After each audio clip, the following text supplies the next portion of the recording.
আসসালামু আলাইকুম। আজকে নতুন ভিডিও নিয়ে আপনাদের সকলের মাঝে হাজির হয়েছি। তো আজকে আমি রান্না করব মুরগির রোস্ট করব। তার জন্য এখন মুরগিতে আমি লবণ দিয়ে দিছি, এভাবে এখন মেখে আমি এগুলো এখন ভাজে নেব। তো এখন চুলাতে কড়াই বসা দিয়েছি, আমি সাথে তেল দিয়ে দিছি। এখন আমার প্রায় তেল গরম হয়ে আসছে, তো এখন এইভাবে আমি মুরগিগুলো ভাজে নেব। তো এইভাবে এগুলো আমার হয়ে গেছে। তো সম্পূর্ণ মুরগিগুলো এইভাবে আমি ভাজে নেব। তো এখন আমার প্রায় ভাজা হয়ে গেছে। এখন আমি রোস্টগুলো বসাবো। তার জন্য কড়াইতে পেঁয়াজ বাটা দিয়ে দিছি, সাথে আদা রসুন বাটা, তেজপাতা, দারচিনি, এলাচ দিয়ে দিছি। এখন ভাজা হয়েছে। এখন আমি সামান্য একটু পানি দিয়ে দিছি। তো এভাবে এখন কিছুক্ষণ কষিয়ে নেব। তো এখন আমি সাথে মরিচ দিয়ে দিচ্ছি, মরিচের গুঁড়া। তো এখন আমি বাদাম বাটাও দিয়ে দিচ্ছি। তো এভাবে কষিয়ে নিচ্ছি। এখন আমি মুরগিগুলো দিয়ে দিছি। তো এভাবে আমি কিছুক্ষণ কষাবো। তো এখন আমি সাথে পানি দিয়ে দিছি, তরকারি ভালো করে রান্না করার জন্য দিয়ে দিছি। এখন আমার তরকারি প্রায় হয়ে গেছে, আমি নামিয়ে নিয়েছি। তো এখন আমি গরুর গোশত বসাবো। তার জন্য তেল দিয়ে দিচ্ছি, সাথে দারচিনি, এলাচ দিয়ে দিচ্ছি। তো এখন আমি পেঁয়াজ দিয়ে দিচ্ছি, এভাবে আমি পেঁয়াজগুলো ভাজা নিব।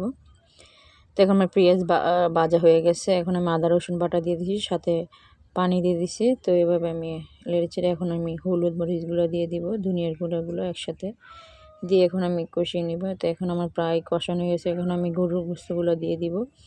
তো এখন আমি গরুর গোশত দিয়ে দিচ্ছি। তো এভাবে আমি এখন কিছুক্ষণ এভাবে কষাবো, কোনো পানি দিব না, গোশত থেকে পানি দেবো।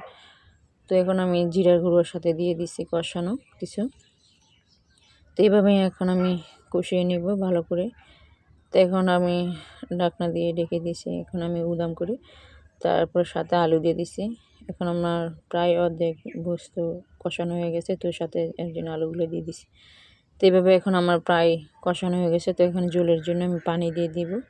তো এখন আমি পানি দিয়ে দিছি। তো এভাবে আমি আর কিছুক্ষণ আবার ঢাকনা দিয়ে ঢেকে দিব। তো এখন আমার প্রায় তরকারি বলক এসে পড়ছে। তো এভাবে আবারও কিছুক্ষণ রান্না করব। তো এখন আমার প্রায় রান্না হয়ে আসছে। তো আমি সাথে জিরে দিয়ে দিছি। তো এভাবে আবার কিছুক্ষণ জাল দিয়ে তারপর নামিয়ে নিব। তো এখন আমার গরুর গোশত হয়ে গেছে। তো এখন আমি বসাবো পোলাও ভাত। তার জন্য পোলাওর চাউলগুলো আগে পানিতে আধা ঘন্টা ভিজিয়ে রেখেছি। তো এখন আমি ফ্রাই প্যানে দারচিনি, এলাচ দিয়ে দিছি, দিয়ে এখন ভাজা নেব কিছুক্ষণ তেলে। তো সাথে পেঁয়াজ দিয়ে দিছি, এভাবে কিছুক্ষণ ভাজে বাদামি কালার করে এখন আমি আদা রসুন বাটাও দিয়ে দিছি। তো এখন আমি পোলাওর চাউলগুলো দিয়ে দিব। তো এইভাবে আমি এখন চাউলগুলো ভাজা নিব কিছুক্ষণ, 5 মিনিট এভাবে ভাজবো। তো এখন আমি এভাবে 5 মিনিট আমার প্রায় হয়ে গেছে, এখন ভাজা হয়েছে। তো এখন আমি পানি দিয়ে দিব, যতটুকু পানি লাগবে তার পরিমাণ মতন আমি পানি দিয়ে দিছি। তো এভাবে এখন আমি ঢাকনা দেওয়া ঢেকে দেবো বলক আগ পর্যন্ত, এভাবে ঢেকে রাখবো। তো এখন আমার ভাত প্রায় বলক এসে পড়েছে। এখন আমি ঢাকনা উদাম করে এখন আমি একটু আবার নেড়ে চেড়ে দিয়েছি, এখন কিছু কাঁচামরিচ সাথে দিয়ে দিয়েছি। তো এভাবে আমি এখন রান্না করে নিব। এখন আমার প্রায় হাফ হয়ে আসছে। তো এখন আমি দমে দিব। তো দমে 20 মিনিট পর আমি ঢাকনা ঢেকে দম করে দেখবো হয়েছে কিনা, না হয়েছে। এখন আমার প্রায় হয়ে গেছে রান্না, পোলাও ভাত হয়ে গেছে। তো আজকের মতন আমার এখানে ভিডিও শেষ। নেক্সট কোনো ভিডিও নিয়ে আপনাদের সকলের মাঝে হাজির হব। সেই পর্যন্ত সকলে ভালো থাকবেন, আমাকে সকলে সাপোর্ট করবেন, লাইক করবেন, কমেন্ট করবেন, শেয়ার করবেন, আর বেশি বেশি করে সকলেই শেয়ার করবেন।